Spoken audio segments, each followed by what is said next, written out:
അള്ളാഹു ഖലീഫയെക്കുറിച്ച് പ്രസ്താവിച്ചിരിക്കുന്നു.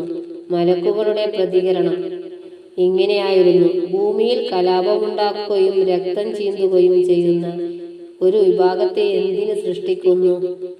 നിന്നെ വാഴ്ത്താനും സ്തുതികീർത്തനങ്ങൾ നടത്താനും മലക്കുകളായ ഞങ്ങളുണ്ടല്ലോ. അള്ളാഹു അവർക്ക് നൽകിയ മറുപടി ഇങ്ങനെയായിരുന്നു: നിങ്ങൾക്കറിയാത്തത് എനിക്കറിയാം. അതെ, എല്ലാം അറിയുന്നത് അള്ളാഹുവിന് മാത്രം. മലക്കുകൾ അറിയുന്നത് അവർക്ക് അറിയിച്ചു കൊടുത്ത കാര്യങ്ങൾ മാത്രം. അതിനപ്പുറം അറിവുകളുടെ സാഗരങ്ങൾ തന്നെയുണ്ട്. അറിവുകളുടെ സാഗര സൃഷ്ടിപ്പുകാരൻ അള്ളാഹു തന്നെ. ആ സാഗരങ്ങളുടെ ആഴവും പരപ്പവും അറിയുന്നവൻ അള്ളാഹു മാത്രം. പടപ്പുകൾ അറിയുന്നത് പരിമിതമായ അളവിൽ മാത്രം. ഒരു കാര്യം തീരുമാനിക്കുമ്പോൾ